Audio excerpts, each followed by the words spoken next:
નમસ્કાર, ન્યૂઝ લાઈવમાં હું વિશાલ મહેતા આપનું સ્વાગત કરું છું। સમાચારની શરૂઆત કરીએ મહત્વના ન્યૂઝથી। પરસોત્તમ રૂપાલા નિવેદનથી ક્ષત્રિય સમાજમાં હજુ પણ રોષ યથાવત છે। આ વિવાદના વંટોળ વચ્ચે આગામી 16 એપ્રિલ 2024ના રોજ પરસોત્તમ રૂપાલાના પોતાનું ઉમેદવારી ફોર્મ ભરશે।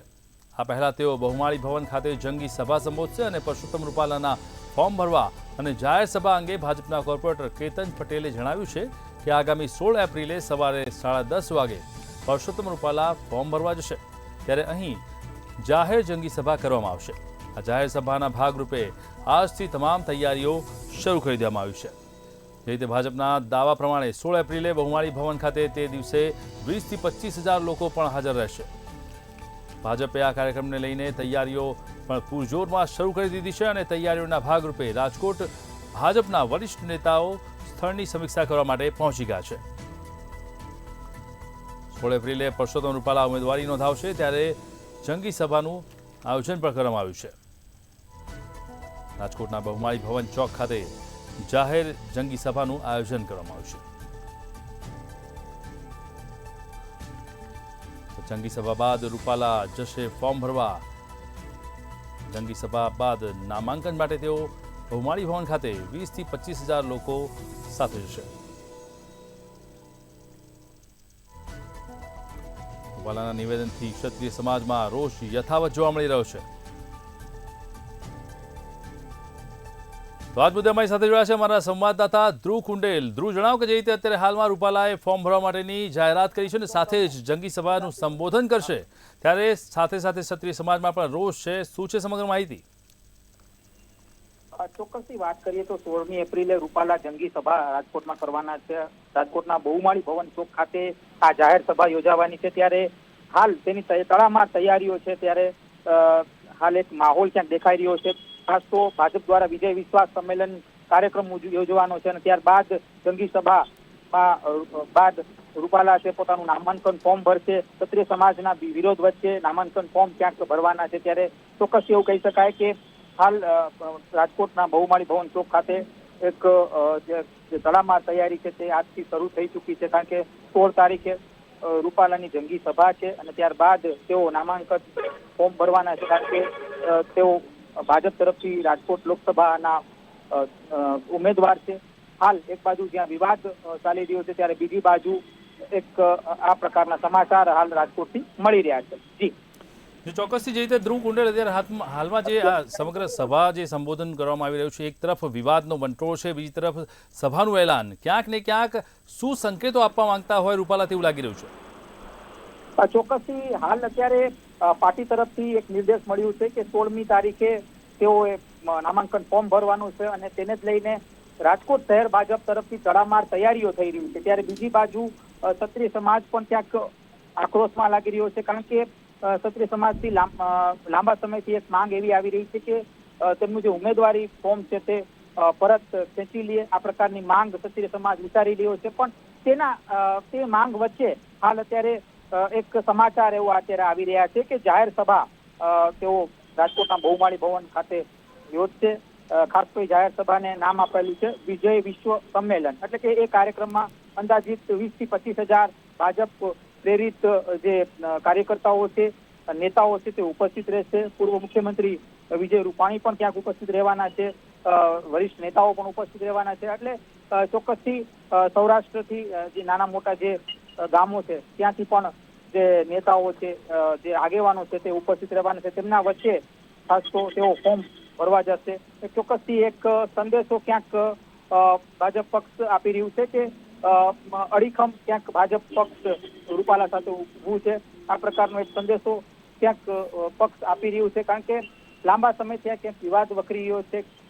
અનેક જે તજજ્ઞો કહે છે કે આ જે વિવાદ છે તે ક્યાંક રાજકીય છે, કોઈ એક રાજકીય દોર ક્યાંક અત્યારે જે આક્રોશ જે ચાલી રહ્યો છે તે આપી રહ્યું છે। એટલે કે એક સંદેશ પહોંચાડવા માટે આ પ્રકારનું આ જંગી સભા પણ ક્યાંક ઉજવવાના છે અને દર વખતે આ જ પ્રકારનો એક ભાજપનો માહોલ હોય। રાજકોટ કારણ કે ગઢ કહેવાય છે અને એમાં પણ રૂપાલા પરસોત્તમ રૂપાલા છે તે સ્ટાર પ્રચારક છે, ભાજપના સિનિયર નેતા છે, એટલે ગામો ગામથી ક્યાંક લોકો પણ આવવાના છે તેમના નામાંકન ફોર્મ ભરવામાં। જી ચોક્કસથી જ આ હતા અમારા સંવાદદાતા ધ્રુવ કુંડેલ કે જેમણે જણાવ્યું છે કે ચારે તરફ ક્ષત્રિય સમાજનો રૂપાલાની સામે વિરોધ છે, પરંતુ જે રીતે ભાજપનો ગઢ છે, ભાજપ છે એ રાજકોટની અંદર ભાજપનો ગઢ છે, ત્યારે રાજકોટની અંદર સિનિયર નેતા એવા રૂપાલા એમની સામે આટલો આ વિરોધ બાદ પણ હવે ગ્રીન સિગ્નલ તેમને મળી ગયું છે અને હવે જે રીતે ગ્રીન સિગ્નલ મળ્યા બાદ તેમણે વિજય વિશ્વાસ સંમેલનનું આયોજન કર્યું છે અને તેઓ હવે વિજય વિશ્વાસ સંમેલનને લઈને જંગી સભાનું સંબોધન કરશે અને ત્યારબાદ તેઓ પોતાનું નામાંકન નોંધાવશે। એટલે કહી શકાય કે ક્ષત્રિય સમાજના ભારે વિરોધ વચ્ચે પણ હવે એ વાત તો ચોક્કસ થઈ ગઈ છે કે રૂપાલા હવે આવેદનપત્ર ભરવાના છે અને ત્યારબાદ તે જ્યારે પોતાનું ઉમેદવારી પત્ર ભરશે અને ઉમેદવારી પત્ર ભર્યા બાદ તેઓ આગળ ઇલેક્શન પણ લડશે।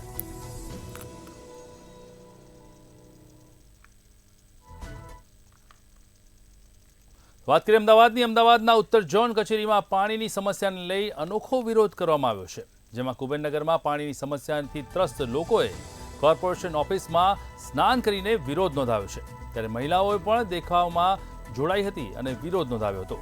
કોર્પોરેટર નિકુલસિંહ તોમર આક્ષેપ કર્યા હતા, સ્નાન કરીને વિરોધ કર્યો છે।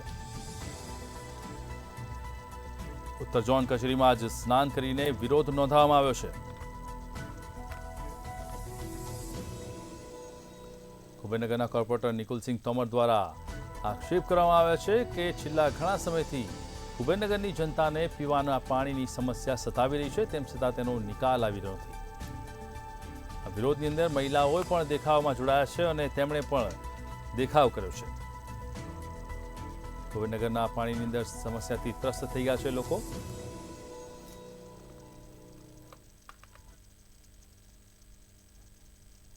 જે પ્રમાણે પાણીની સમસ્યા દિવસે ને દિવસે વધી રહી છે, ત્યારે લોકોને પાણી નથી મળી રહ્યું, ત્યારે કોર્પોરેશન ખાતે જે તમામ જે લોકો છે તેઓ અહીંયા આવી ચૂક્યા છે અને ઉત્તર ઝોન કોર્પોરેશનની કચેરી ખાતે પાણી પોતાના વિસ્તારમાં ન હોવાના લીધે તેઓ અહીં વિરોધ પણ કરી રહ્યા છે અને સાથે સાથે જે કોર્પોરેશનની ઓફિસ જે છે ત્યાં તેના દ્વારા વિરોધ કરી અને જે લોકો છે તેઓએ હાથ પગ ધોયા છે, કારણ કે તેમના ઘરોની અંદર નથી રહ્યું અને પાણી ના મળતું હોવાના લીધે જે લોકો છે તેમાં રોષ પણ જોવા મળી રહ્યો છે અને સાથે જ તેઓ હવે નક્કી કર્યું છે કે દરરોજ તેઓ અહીં ધોશે અને આ રીતે પોતાનો વિરોધ વ્યક્ત કરશે। નિકુલસિંહ, અહીંયા ના આવવાનું કેમ?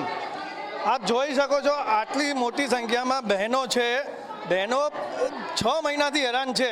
હું 6 મહિનામાં બધા બોર્ડમાં કીધું છે કે મારા વિસ્તારમાં પાણીની બહુ સમસ્યા છે, કોઈ સાંભળતો નથી। જ્યારે 1 કરોડના ખર્ચેથી પાઇપલાઇન નખાઈ ગઈ હોય તો કોના કહેવાથી અને કોના ઈગોથી પાણી જોઈન નહીં થતું। રોજ અધિકારીઓ જોઈન કરવા જાય છે પણ પાણી નહીં આવતું। આપ જોઈ શકો છો એક્ઝામ ચાલુ થઈ ગઈ છે, ગરમી છે, છોકરાઓને ઓરતો ક્યારે ભણાવશે, ક્યારે પાણી ભરવાની। આ જો મારી સાથે બહેનો એવી અહીંયા હાથનું ધોયા, ઘેર નાવાનું પાણી નથી, કોઈના ઘેર પાણી ભરવા જાઓ તો એ લોકો ઝઘડા કરે, મારામારી થાય। આ રોજ કમાવાવાળા લોકો છે, લાઇટ બિલ ક્યાંથી લાવશે? આ બધું કેવી રીતે થશે? અમે વારંવાર હાથ જોડીને બધાને કહી ચૂક્યા છે, કમિશનરથી લઈને બધાને, તો બી કોઈ અમારી વાત સાંભળતા નથી। હવે જ્યાર સુધી પાણીનો નિકાલ નહીં થાય અમે સવારે 11 થી સાંજે 5 અહીંયા જવાના છે। अच्छा, कितनी समस्या होती है बिना पानी की? बिना पानी की साहब बहुत परेशानियां होती है। हम लोग बेगा होके इकट्ठा झगड़ा करते हैं, एक टैंकर आए उसमें पानी वापरने का ना होता ना, अब कभी टैंकर कब आता है कब नहीं। हम क्या घर में बैठे रहते हैं, हमारे क्या बच्चे पढ़ने लिखने के नहीं जाते ना, हम पानी से इतना परेशान है। अगर आप लोग एक दिन हैरान हो जाओ ना तो एक दिन में कितना परेशान हो जाओगे। सच में हम परेशान, हम आपसे यही विरोध करते हैं और यही प्रार्थना करते हैं हाथ जोड़ के कि हमारा पानी चालू कर दीजिए। એટલે લોકો જે છે તેમાં રોજ જોવા મળી રહ્યો છે અને સાથે સાથે તમામ જે લોકો છે તેમ નક્કી કર્યું કે જ્યાં સુધી પાણી નહીં આપવામાં આવે ત્યાં સુધી તેઓ કોર્પોરેશનની ઓફિસની અંદર જ પોતાનું જે દૈનિક ક્રિયા છે એટલે નાવા ધોવાની જે ક્રિયા છે તે કરવાના છે। અમદાવાદમાં કોર્પોરેશન ઓફિસની અંદર કોર્પોરેટરનું સ્નાન જોવા મળ્યું। જે રીતે પાણીનો વિરોધ કરવામાં આવ્યો છે, પીવાના પાણીની સમસ્યાને લઈને છેલ્લા ઘણા સમયથી રજૂઆત હોવા છતાં પણ સમસ્યા દૂર ન થતાં આખરે કોર્પોરેશન ઉત્તર ઝોનની કચેરીમાં કોર્પોરેટર દ્વારા સ્નાન કરવામાં આવ્યું। કોર્પોરેટરે સ્નાન કરી જનતા માટે પાણીની માંગ કરી। કુબેરનગરના કોર્પોરેટર નિકુલસિંહ તોમર કે જેમણે આક્ષેપ કર્યો છે કે અનેકવાર રજૂઆત કરવા છતાં પણ પાણીની જે સમસ્યા છે તેનો કોઈ ઉકેલ આવ્યો નથી। આ વિરોધની અંદર મહિલાઓ પણ જોડાઈ હતી અને તેમણે પણ વિરોધ દર્શાવ્યો છે। કુબેરનગરમાં પાણીની સમસ્યા કે જેને લઈને લોકો પરેશાન થઈ ગયા છે. ઉત્તર ઝોન કચેરીમાં કોર્પોરેટર નિકુલ સિંઘે પોતે સ્નાન કરી અને અનોખો વિરોધ દર્શાવ્યો છે.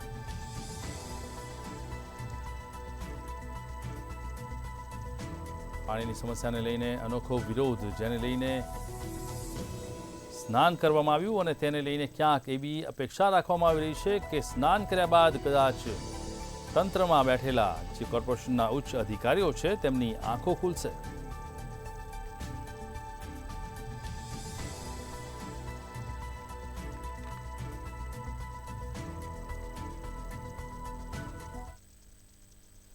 શહેરમાં સ્વાઇન ફ્લૂ અને કોરોનાના નવા કેસ વધી રહ્યા છે. ત્યારે વડોદરામાં વધુ એક દર્દીનું સ્વાઇન ફ્લૂથી મોત નીપજ્યું છે.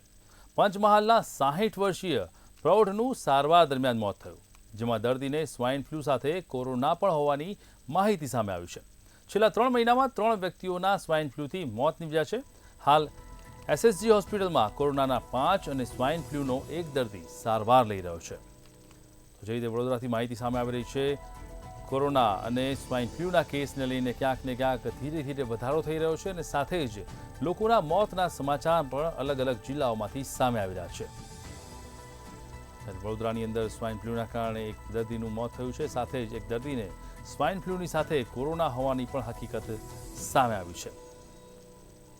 ધીરે ધીરે સ્વાઇન ફ્લૂ અને કોરોનાનો પગ પેસારો સામે આવી રહ્યો છે. પંચમહાલના 60 વર્ષીય પ્રૌઢનું સારવાર દરમિયાન મોત નીપજ્યું હતું. સાથે દર્દીને સ્વાઇન ફ્લૂ સાથે કોરોના પણ હોવાની માહિતી સામે આવી છે. માહિતીને લઈને ક્યાંક ને ક્યાંક ફફડાટ ફેલાયો છે. 3 દિવસમાં 3 વ્યક્તિઓના સ્વાઇન ફ્લૂના કારણે મોત થતાં હવે તંત્રના કાન સવળા થઈ ગયા છે. વડોદરામાં વધુ એક દર્દીનું સ્વાઇન ફ્લૂથી મોત થયું છે. ત્યારે હવે તંત્ર દ્વારા તકેદારીના પગલાંને લઈને કવાયત તેજ કરવામાં આવી છે. વડોદરાની અંદર અત્યારે હાલમાં એસએસજી હોસ્પિટલમાં તમામ બાબતોને લઈને તકેદારી હાથ ધરાઈ છે. તંત્ર દ્વારા નક્કર પગલાં લેવાની કવાયત શરૂ કરવામાં આવી છે અને દર્દીને સ્વાઇન ફ્લૂની સાથે કોરોના પણ હોવાની માહિતી મળતા હવે તંત્ર કડક કાર્યવાહી કરી રહ્યું છે. મધ્ય ગુજરાતની સૌથી મોટી હોસ્પિટલ એટલે સયાજી હોસ્પિટલ અને સયાજી હોસ્પિટલમાં પંચમહાલમાંથી 60 વર્ષના પ્રૌઢ જે કોરોનાની સારવાર લેવા આવ્યા હતા તે મૃત્યુ પામ્યા છે. એટલે સતત વડોદરા શહેરમાં સ્વાઇન ફ્લૂ અને કોરોનાથી મૃત્યુઆંક વધી રહ્યો છે. સંસ્કાર સુરક્ષિત નગરી વડોદરામાં સતત 3 દિવસ સ્વાઇન ફ્લૂથી મૃત્યુ થતા હતા અને હવે ગઈકાલે પંચમહાલથી સારવાર લેવા આવેલા 60 વર્ષના પ્રૌઢનું કોરોનાથી મૃત્યુ પામ્યું છે. પંચમહાલથી સારવાર લેવા આવેલા પ્રૌઢને રેમડેસિવિર ઇન્જેક્શનથી તેનું નિદાન કરવાનો પ્રયાસ કરવામાં આવ્યો હતો, પરંતુ ફેફસામાં ઇન્ફેક્શન વધતા એમને વેન્ટિલેટર પર મૂકવામાં આવ્યા હતા અને વેન્ટિલેટર પર મૂક્યા હતા ત્યારે તેમનું કોરોનાથી મૃત્યુ થયું છે. એટલે કહી શકાય કે હાલ સ્વાઇન ફ્લૂ અને કોરોનાએ માથું ઉચક્યું છે. હાલ સ્વાઇન ફ્લૂના સંક્રમણના દર્દીઓની સંખ્યા વધી રહી છે. એ રીતના જ કોરોનાથી સંક્રમિત લોકોની સંખ્યા પણ વધી રહી છે. ત્યારે શરમજનક બાબત એ જ કહેવાય કે હાલ પણ વડોદરા શહેરમાં કોરોનાનો RT-PCR થાય તેવી કીટ અવેલેબલ નથી. હાલ વડોદરા શહેરનું આરોગ્ય વિભાગ માત્ર સ્વાઇન ફ્લૂનું જ નિદાન એટલે કે ટેસ્ટ કરે છે. કોરોનાનો ટેસ્ટ કરવા માટે હાલ વડોદરા મહાનગરપાલિકા પાસે કોરોના કીટ નથી તેવું આરોગ્ય વિભાગના અધિકારી ઓફ ધ રેકોર્ડ કહી રહ્યા છે. ઓન રેકોર્ડ કોઈ પણ બોલવા તૈયાર નથી.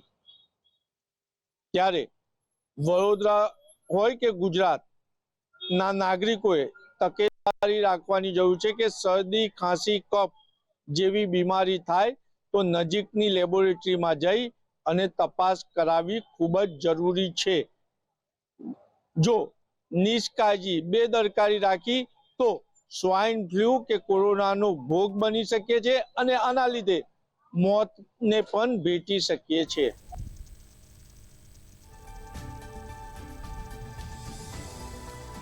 જે રીતે વડોદરામાં વધુ એક દર્દીનું સ્વાઇન ફ્લૂથી મોત થયું છે.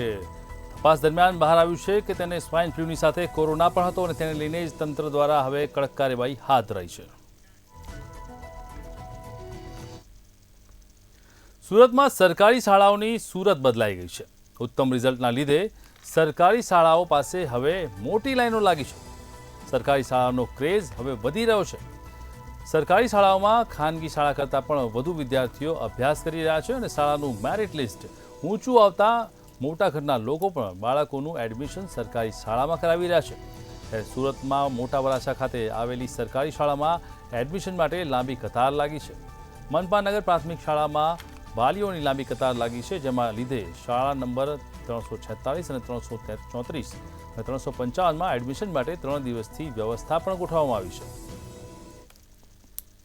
સુરત શહેરમાં ખાનગી શાળાઓના જે પ્રકારે એડમિશનની લાઈનો ન લાગે તે પ્રકારની લાઈનો પ્રાથમિક શાળામાં જોવા મળેલી છે. જોઈ શકાય જે પ્રકારે સુરતના મોટા વરાછા વિસ્તારમાં આ જે એક પ્રાથમિક શાળા છે મહારાજા કૃષ્ણકુમારસિંહજી અને પ્રમુખ સ્વામી મહારાજ, અહીંયા જે કહી શકાય કે બાલ વાટિકાથી લઈને ધોરણ 8 સુધીના પોતાના જે વિદ્યાર્થીઓ છે તેમને એડમિશન અપાવવા માટે વાલીઓની લાઈનો લાગતી હોય છે. જે પ્રકારે વાલીઓ છે તે વાલીઓની લાઈન અહીંયા સ્પષ્ટ જોઈ શકાય છે અને કહી શકાય કે દર વર્ષે આ જે શાળા છે તે શાળાની અંદર ખૂબ જ મોટી સંખ્યામાં વાલીઓ આવતા હોય છે. આપણી સાથે શાળાના શિક્ષકો પૂછે સાહેબ, જે પ્રકારે આપ અહીંયા જે ચાલી રહ્યું છે, કઈ પ્રકારે એડમિશન કરવા લોકો આવતા હોય છે અને કઈ રીતની ભીડ હોય છે? આ શાળા સરકારી શાળા છે અને કુલ મળીને અહીંયા 3 શાળાઓ આ કેમ્પસમાં ચાલે છે. શાળા ક્રમાંક 334, 346, 355 આ મહારાજા કેમ્પસથી પ્રખ્યાત છે. અહીંયા સુમન હાઈસ્કૂલ નંબર 19 પણ ચાલે છે. આ શાળામાં વધારેમાં વધારે પ્રવેશ માટે વાલીઓ એટલે આગ્રહ રાખે છે કે આ શાળાની અંદર બાળકને સર્વાંગીણ શિક્ષણ જે મળે છે એ તમામ પ્રકારનું છે. કન્ટેન્ટ બેઝ તો હોય જ છે. સ્ટેટ લેવલની જે પરીક્ષાઓ એમાં અમારી શાળામાંથી કોઈ એક તાલુકાની અંદર જેટલા મેરિટમાં આવે એટલા બાળકો આ કેમ્પસના હોય છે. એટલે કન્ટેન્ટ તો હોય જ છે, પણ સાથે સાથે એનામાં જે ગુણ વિકસે, માત્ર માર્કશીટના ગુણ નહીં, જીવનના ગુણ વિકસે એવી તમામ પ્રયત્નો અને પ્રયાસ થાય છે, જેમાં વાલીઓનો ખૂબ અને ખૂબ સહકાર છે. અહીંયા સર ટીચર નહીં પણ દીદી ગુરુજી કહેવામાં આવે છે. જન્મદિવસ માટે કોઈ પાર્ટી નહીં પણ અહીંયા યજ્ઞ દ્વારા જન્મદિવસની ઉજવણી થાય છે. આવા અનેક પ્રયાસો છે. એને કારણે બાળકોમાં વિનમ્રતા, વિવેક, નિષ્ઠા આવા ગુણો વિકસે છે અને એટલે વાલીઓ છે એ અહીંયા આગ્રહ રાખે છે. ડૉક્ટર ઉપસ્થિત છે, ખૂબ જ પ્રખ્યાત હોસ્પિટલના ડૉક્ટર આપણી વચ્ચે. સાહેબ, આપ અહીંયા એડમિશન લેવા માટે આવ્યો, શું જોઈને ખાસ કરીને આવ્યો? હું ડૉક્ટર અશોક ભડિયાદરા, હું મારી દીકરીના એડમિશન માટે આવ્યો છું, 4થા ધોરણના એડમિશન માટે. અહીંયા અમારા ડૉક્ટર ગ્રુપમાંથી બહુ બધા વાલીઓના બાળકો આ સ્કૂલમાં ભણે છે અને ખાસ કરીને અહીંની શિક્ષણ પદ્ધતિ, શિક્ષણ સાથે સંસ્કાર અને શિક્ષણમાં જે રીતની પદ્ધતિ દ્વારા ચિંતન કરવામાં આવે છે એનાથી અમે સારી રીતે માહિતીગાર છીએ અને એટલા માટે જ હું સ્કૂલના પ્રેફરન્સ કરતાં આ સ્કૂલને પ્રેફરન્સ આપી રહ્યો છું. ખાસ કરીને સાહેબ શિક્ષણની વાત કરીએ તો કઈ પ્રકારનું આપણે ડિફરન્ટ લાગે છે ખાનગી શાળાઓને અહીંયા? એકચ્યુઅલી પરિણામ ઓરિએન્ટેડ રહેવા કરતાં અહીંયા સ્કિલને વધુ ધ્યાન આપવામાં આવે છે. સ્પિરિચ્યુઆલિટી આપ જણાવો, ખાસ કરીને અહીંયા જે મેનેજમેન્ટ કરવામાં આવે છે, કઈ રીતે આખું મેનેજમેન્ટ થાય છે અને કઈ રીતે વિદ્યાર્થીઓને એડમિશન આપે? અહીંયા સરકાર દ્વારા જે પણ પદ્ધતિ જે પણ હોય તે પ્રમાણે ચાલે છે. અહીંયા બાળકોને સારા ગુણો પણ આપવામાં આવે છે. આપ જણાવો ખાસ કરીને કઈ રીતે આખું આ જુઓ? નમસ્કાર, હું શાળા નંબર 346માં શિક્ષિકા તરીકેની ફરજ બજાવું છું. અમારી આ શાળા સરકારી છે, પરંતુ એટલી અસરકારી છે કે અહીંયા વાલીઓનો ખૂબ જ ધસારો છે. આજે એડમિશન માટેનો પ્રથમ છે, આજે 550 જેટલા વાલીઓ છે પોતાના બાળકોને એડમિશન માટે આવી ગયા છે. શું કારણ છે? તો બાળક જ્યારે પ્રથમ વખતે શાળામાં પગ મૂકે છે ત્યારે સૃષ્ટિનો પ્રથમ શબ્દ ઓમ જેને કહેવાય, એ બાળકને વિદ્યારંભ સંસ્કાર બાળકને અહીંયા સંસ્કાર આપવાનું કાર્ય થાય છે. ત્યારબાદ બાળકનો જન્મદિવસ આવે ત્યારે બાળકને સરસ મજાના જ્ઞાન સાથે જન્મદિવસની ઉજવણી કરવાના શાસ્ત્ર પ્રમાણે. અને એક પ્લસ કે અત્યારે જ્યારે સમાજને એ જરૂર છે ભગવદ્ ગીતા, તો અમે અહીંયા શાળામાં રોજ શ્લોકનું બાળકોને પારાયણ કરાવીએ છીએ. સમાજમાં અત્યારે ભગવદ્ ગીતાનું વાંચન હોવું જરૂરી છે. શા માટે? તો બાળકમાં જે સંસ્કારો છે એ લુપ્ત થતા જાય છે. આ સંસ્કારોનું પુનરુચ્ચાર કરવા માટે અમે બાળકોને અહીંયા ભગવદ્ ગીતાનું વાંચન કરાવીએ છીએ, હવન કરાવીએ છીએ. અને પ્રકારે આ તમામ જે શાળાના જે વિદ્યાર્થીઓ જે એડમિશન માટે આવતા હોય છે તેમનો ડ્રો કરવામાં આવતો હોય છે અને તેમને જ લઈને ખાસ કરીને શાળાનું જે મેરિટ છે તે ખૂબ ઊંચું આવતું હોય છે અને તેના જ લઈને સુરત શહેરના જે ખ્યાતનામ ડૉક્ટરો, શિક્ષકો સહિતના જે અધિકારીઓ છે તેમના બાળકો પણ આ શાળાની અંદર એડમિશન લેવા માટે આવતા હોય છે અને ખાસ કરીને શાળામાંથી એક ડ્રો કરવામાં આવ્યું છે. તેમાં જ આ વિદ્યાર્થીઓ જે છે તેના નામ નક્કી કરવામાં આવતા હોય છે. એટલે કહી શકાય કે દર વર્ષે અત્યાર સુધીમાં જે પ્રકારે આ શાળા જે છે તેમાં ભીડ ખૂબ જ જોવા મળતી હોય છે. ત્યારે સવારથી લઈને પૂરા દિન સુધી જે પ્રકારે એડમિશનો આવતા હોય છે તેને જ લઈને આ શાળા જે છે તે સુરતની અંદર પણ ખૂબ જ ખ્યાતનામ છે. એટલે સુરતભરમાંથી અહીંયા વિદ્યાર્થીઓ જે છે તે મોટી સંખ્યામાં તેમના વાલીઓ એડમિશન માટે આવતા હોય છે. વાત કરીએ રાજ્યના હવામાન વિભાગે આગામી દિવસોને લઈને આગાહી કરી છે. વાતાવરણના ઉપરી સ્તરમાં પલટો આવતા વેસ્ટર્ન ડિસ્ટર્બન્સ ગુજરાતના ઉત્તર ભાગમાં અપ્રોચ કરી રહ્યું છે, જેને કારણે 12-13 એપ્રિલના રોજ દક્ષિણ ગુજરાત અને સૌરાષ્ટ્ર, કચ્છ તથા ઉત્તર ગુજરાતના કેટલાક જિલ્લાઓમાં હળવો વરસાદ વરસી શકે છે, જ્યારે તાપમાન 40 ડિગ્રીને પાર જશે તેવી શક્યતાઓ છે. ગુજરાતમાં હાલ ગરમીનો પ્રકોપ ભયંકર જોવા મળી રહ્યો છે. મહાનગરોનો પારો 40 ડિગ્રીને પાર છે, તો 4 દિવસ પછી રાજ્યના નવસારી, વલસાડ અને સુરતમાં હળવો વરસાદ પડશે તેવી આગાહી હવામાન વિભાગ દ્વારા વ્યક્ત કરવામાં આવી છે. આપને ખાસ જણાવી દઈએ કે નવસારી, વલસાડ, સુરત ઉપરાંત સૌરાષ્ટ્ર, કચ્છ અને ઉત્તર ગુજરાતમાં પણ કમોસમી વરસાદ પડશે તેવી આગાહી હવામાન નિષ્ણાત દ્વારા વ્યક્ત કરવામાં આવી છે.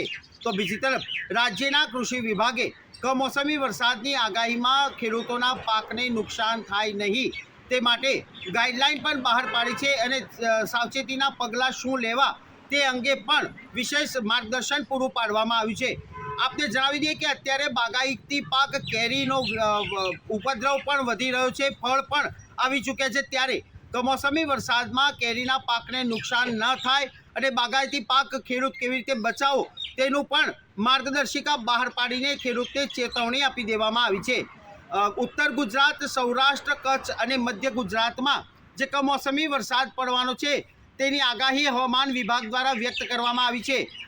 અતિશય ગરમી અને 40 ડિગ્રીના પાર વચ્ચે 12 થી 14 એપ્રિલે કમોસમી વરસાદની આગાહી કરવામાં આવતા તંત્ર અત્યારથી જ સતેજ બની ગયું છે. તો સમાચારમાં અત્યારે બસ આટલું જ. મહત્વના સમાચાર માટે જોતા રહો મંતવ્ય ન્યૂઝ. નમસ્કાર.